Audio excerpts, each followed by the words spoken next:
Welcome back to the deep dive. This is where we really get into it, digging through articles, research, our notes, trying to pull out those really key insights for you. Exactly. And today, we've got a really specific focus. It's a deep dive designed specifically for you, the listeners of Earned Influence, the podcast from mediacoverage.ai. That's right. We're aiming to give you some genuinely advanced insights. We're talking about getting media coverage, yes, but also cultivating that earned media and really using podcasting, strategically hosting, being a guest, all for building your brand effectively. We're going beyond the basics here. We want to look at the absolute cutting edge of how influence is genuinely earned today. So what's on the agenda? Well, we'll unpack how some major players are making really bold moves in direct publishing. Yeah, and we'll look at the sheer power of authentic content. It's undeniable. We'll explore some innovative new tools, too, for getting discovered, for monetization. And we'll even dig into this, maybe surprising impact of pre-product content. How posting before you launch can build your brand and even help get funding. Okay, strap in. You're about to find out how this whole landscape of media and influence is shifting under our feet. And crucially, what it means for your brand, your strategies, especially now when going direct, feels more powerful than ever. It's not just about getting coverage. No, it's about becoming the coverage. Building your own platform, leading. It's precisely, earning that influence. Okay, so let's kick things off with a really big trend. We're seeing some heavy hitters, major influential organizations looking at podcasting in a fundamentally new way. It's not just, a little marketing add-on anymore. Not at all. We're talking about podcasting as a core strategic investment, a pillar of their whole media approach. And understanding this macro trend, well, it's vital for anyone serious about building a brand today. Whether you're a founder, an executive, a creator. It really explains why putting resources into podcasting isn't just like a nice to have. It's becoming almost essential for building real, sustainable, earned influence. What really jumps out is how VCs, venture capital firms, and big media companies see podcasting as this direct line. A direct route to what? Building influence, shaping the conversation. Exactly. Shaping narratives, building that earned influence directly. Bypassing the old gatekeeper. So it's moving beyond just being another channel. Definitely. It's becoming a core strategic advantage. It shows the medium itself is maturing, right? Yeah. People get its power to build that direct audience relationship. And speaking of major players making moves, Andreessen Horowitz, A16Zs, we have to talk about them. Oh, yeah. They're a tech and VC giant, obviously. But they are systematically turning themselves into a media powerhouse, too. And the proof. Get this, a LinkedIn job post from them. It kind of blew me away, honestly. What was it for? A podcast network lead. Okay, fine. But the salary range, $364,000 to $424,000 a year. Wow. Okay. That's not messing around. Right. That kind of money isn't just significant. It's a massive statement of intent. They are serious. It absolutely is. That salary alone just screams high stakes, strategic value. And the job wasn't just to manage one podcast, was it? No, that's the key. The mandate explicitly was to drive the strategy, operations, and growth of a network of externally created but strategically aligned podcasts, a network. Okay, see, that's a whole other level. That's sophisticated. It's moving way beyond just reacting like traditional PR. Totally. This is about proactively owning the narrative, cultivating it through a whole portfolio of content they control or influence, not just, hoping Reuters picks up their press release. So what does this lead actually do? Well, the role involves recruiting independent hosts, people who fit the A16's vibe, I guess, helping those hosts grow their shows, expand their reach, and then, crucially, monetizing those audiences. Right, so it's not just content for content's sake. It's building a whole ecosystem, sustainable, influential, serving their bigger goals. Exactly, and here's the kicker. A16 isn't new to this. They've been in the podcast game for ages. Their main podcast started way back, didn't it? Yeah, the A16's podcast launched in 2014. That was super early for a VC firm. Really ahead of the curve. And since then, they've built out a whole slate of shows. Partners, founders, experts talking, like The Ben and Mark Show, Raising Health. So connecting the dots. This job posting, the network focus, their history, it's clearly a long-term play. Absolutely. It's a deliberate, direct publishing strategy. They've even said their goal is to publish directly rather than rely on traditional media. And that right there, that's the lesson for anyone listening who wants to build their brand, their earned influence. How so? Well, it shows you how to bypass the gatekeepers, build your own channel, Control your message. Deliver it authentically. Become your own media hub, essentially. And they're not just growing it organically, they're buying talent, buying networks. Like Eric Tornberg. Exactly. Hired him as a general partner to guide their media stuff. And they acquired his Turpentine network this spring. That's a big move. Shows real commitment. And it builds on the work Sonal Chokshi, the former Wired editor, has been doing there since 2014. They've been investing in this for years. So bringing in top talent, established networks, it's about scaling fast. They know building a media arm takes real expertise, and they're willing to pay for it. Let's talk about that strategically aligned model again. What does that really mean? It's clever, right? They find these external shows, independent creators. Yeah. But these shows align with A16Z's overall mission, their view of the world. So A16Z brings them under their umbrella. So A16Z gets the benefit of the host's existing audience and reach. Precisely. While still keeping some creative oversight, ensuring the content fits their brand message. It's a really smart way to use external talent for internal brand building and narrative control. Very nuanced. Okay, so pulling this together for our listeners, what's the takeaway? This isn't just something massive VCs can do. No, not at all. Yeah. That's the point. We're seeing this boom in CEO-led podcasts, private brand podcasting everywhere. Individuals, smaller firms, they're realizing podcasts are powerful tools for personal branding, executive branding. Absolutely. It's about thought leadership, showing expertise, building that direct, almost intimate connection with your audience. It's more than just marketing. Much more. These in-house channels let leaders shape their own story, engage more deeply with stakeholders, build real earned influence. It's like setting up your own mini news desk. Kind of, but focused on thought leadership, community building, delivering your message directly, authentically, with all the nuance you want, cutting through the noise in a way third-party PR often can't. It's proactive. Speaking of cutting through noise, there's another massive shift we need to talk about: video. Yes.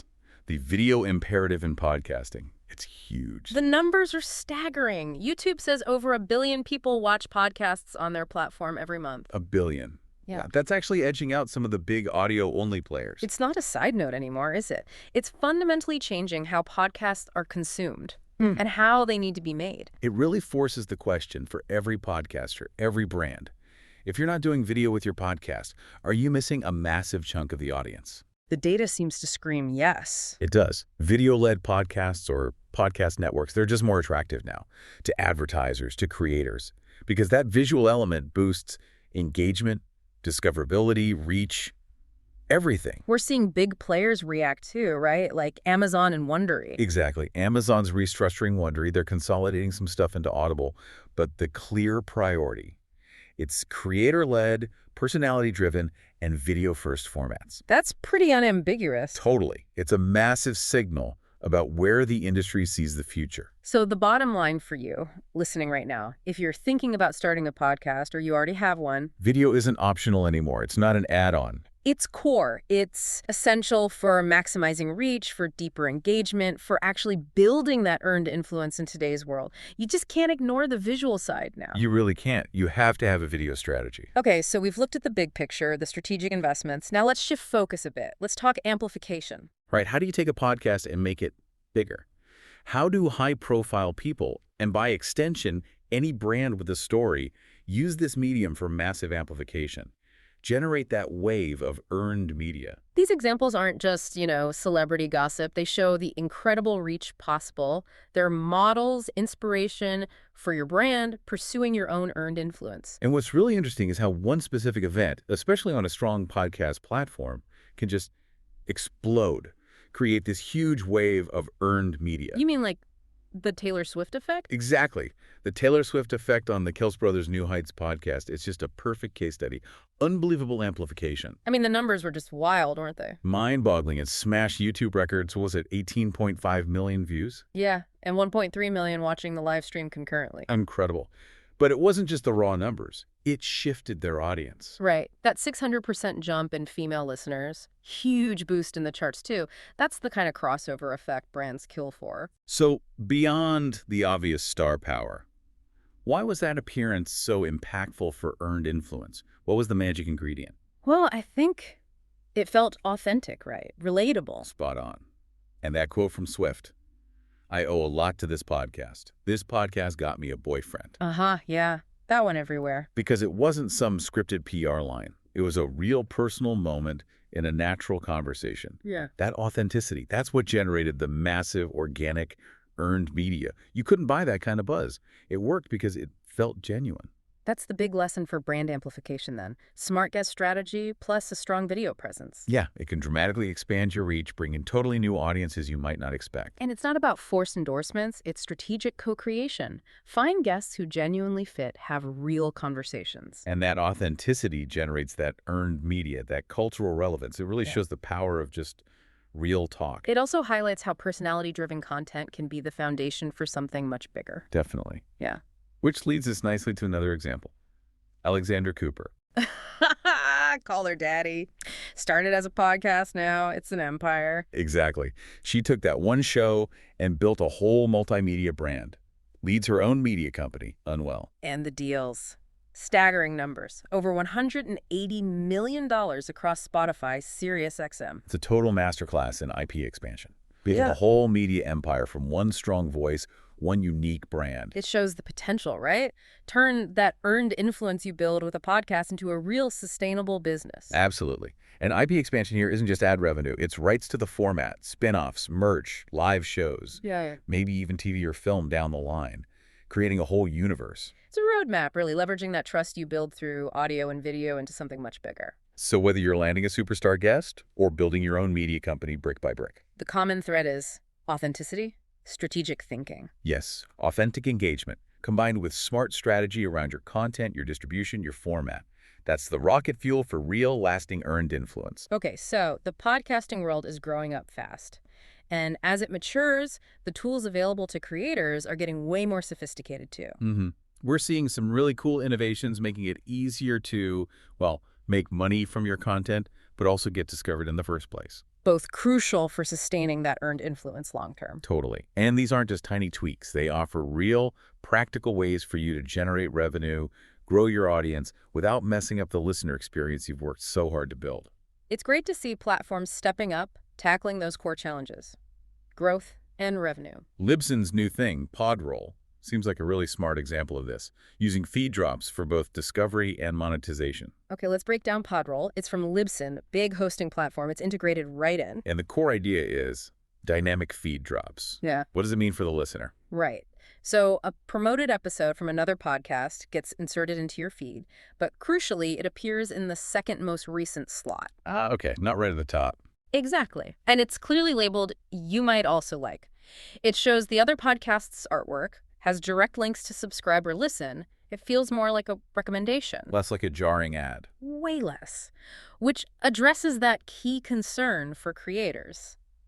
How do you make money without annoying your audience? You need that trust for earned influence. So the benefit is monetization without disrupting the flow. No in-episode ads that break the immersion. Correct. No in-episode ads and no permanent edits to the podcaster's feed. That's key. And it's stackable. You can use it alongside other ad strategies. Yep. It's an additional revenue stream. Because it shows up as a separate episode recommendation, not an interruption, it feels much more respectful of the listener. Keeping that trust is everything. I like that. It feels more curated, less forced, like a friend suggesting another show. Exactly. And it's not just about money, it's about discovery, too. The system matches shows based on content categories. So you're likely promoting shows your audience might actually enjoy. Creates a kind of reciprocal growth. Precisely.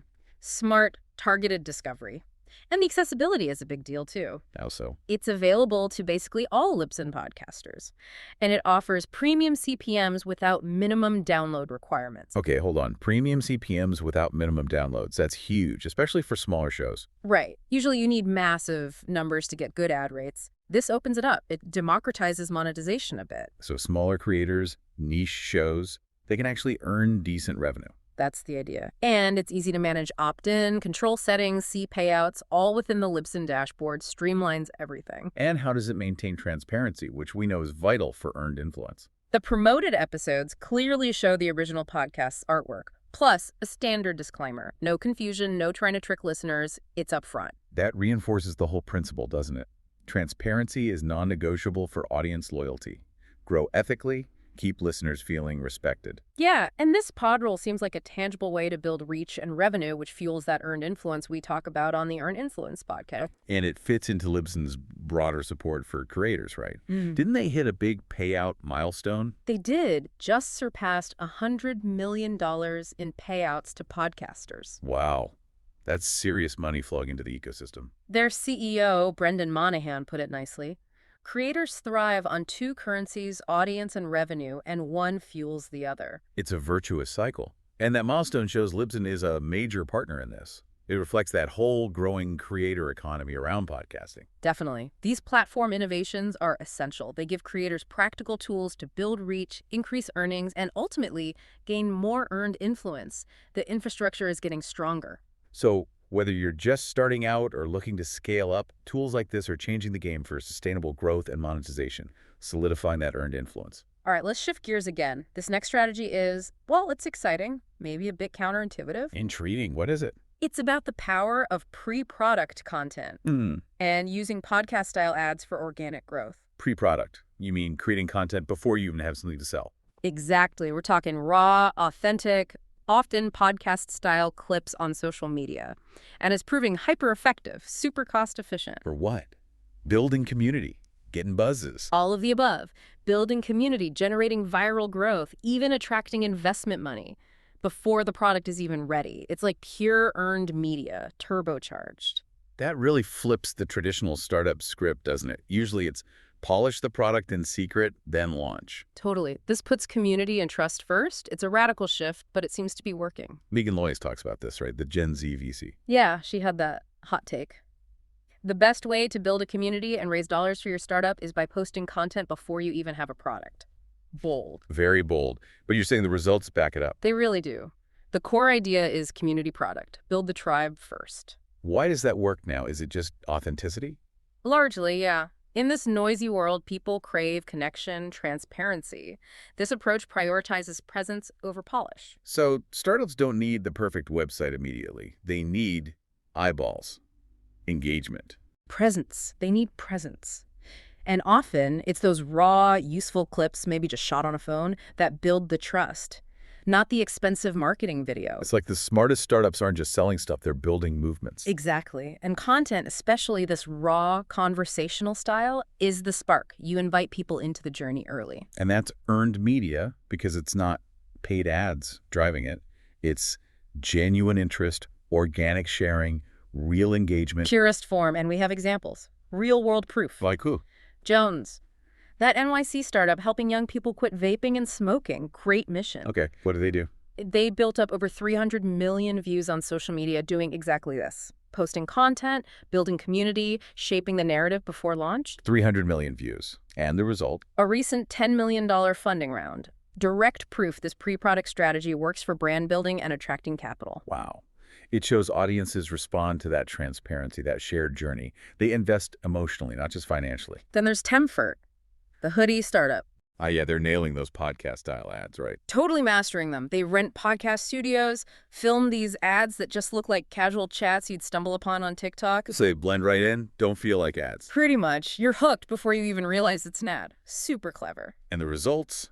For Clingford. Get this. Sold over 1.1 million products on TikTok Shop.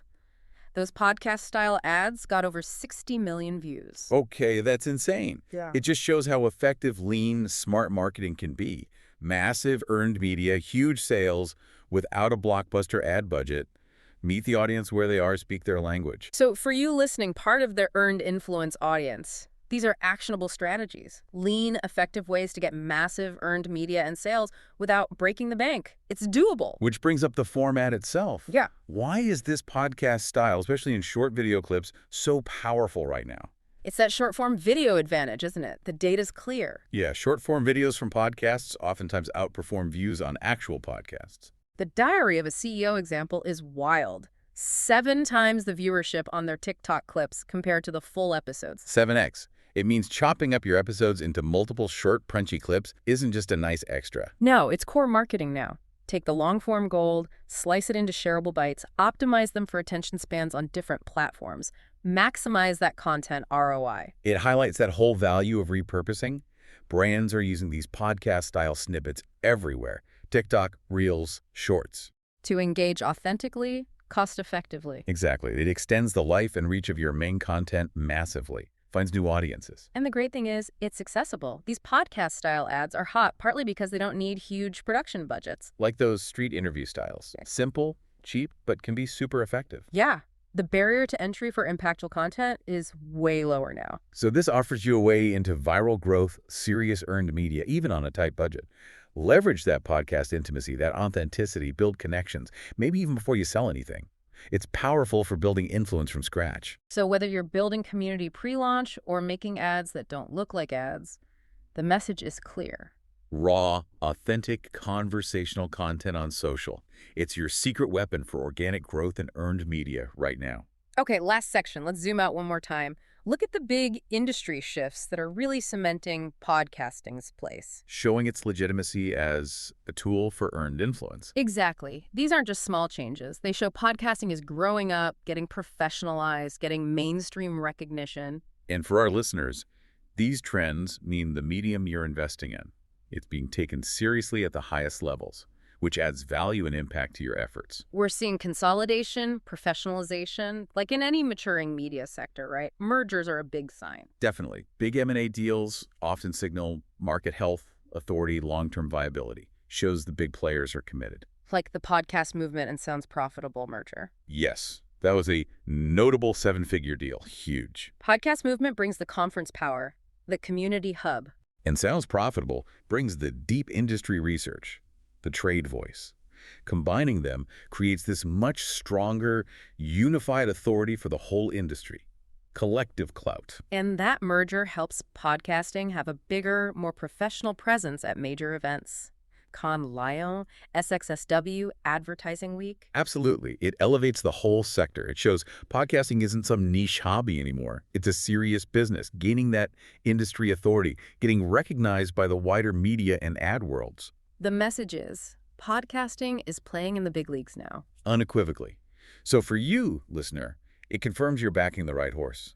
This medium is being taken seriously. It's not the Wild West. It's becoming structured, powerful, professional. Which connects to that idea of podcasting entering its Hollywood era. Right. That's what analysts are calling it. This convergence of celebrity content, multi-platform monetization, IP expansion, all this stuff we've been talking about. Makes sense to see the Taylor Swift effect, the audience shifts. You see Alexandra Cooper building an empire from her podcast IP. You see A16s dropping serious cash on a network lead, going direct. You see Libsyn creating sophisticated monetization tools for everyone. It all fits together. It's the professionalization, the mainstreaming. Exactly. All these trends just underscore podcasting's relevance, its power in the earned influence ecosystem, its strategic importance for brands. It confirms these advanced strategies we've covered aren't just fringe ideas. No, they're becoming standard practice for anyone serious about building and scaling an influential brand. Podcasting is now undeniably a central pillar in that direct brand building toolkit. Huge for earned media. And that wraps up another deep dive. Wow, we covered a lot. The real cutting edge of earned influence, media strategy, and strategic podcasting for brand building. We really did. We saw how top VCs like A16 Scenes are investing millions in direct media, choosing to own their narrative. We saw that incredible amplification from authentic content and celebrity wattage Taylor Swift on New Heights, Alexandra Cooper's empire. We looked at innovative tools like Libsyn's Podroll, changing discovery and monetization. And that revolutionary power of pre-product content. Building community first, using authentic content for organic growth and earned media, like Jones and Keemfert. It just drives home the core message for MediaCoverage.ai's Earned Influence podcast, doesn't it? Absolutely. Podcasting in all its forms is vital for getting coverage, for earning media, for building your brand directly, authentically. All these examples, A16, Swift, Cooper, Libsyn, the startups, they all point to the same truth. Earned influence is the heart of modern brand building. And podcasts, increasingly the best vehicle to get you there. So as this landscape keeps evolving so quickly, the question for you is, what narratives are you not yet shaping directly? How can you use these strategies? Building community before product, going video first, exploring new monetization. To not just get media coverage, but to actually become your own media, to build a movement, to truly earn that influence for your brand in this new era. A powerful thought to end on. Definitely something to mull over. Thanks for joining us on this deep dive. We'll catch you next time.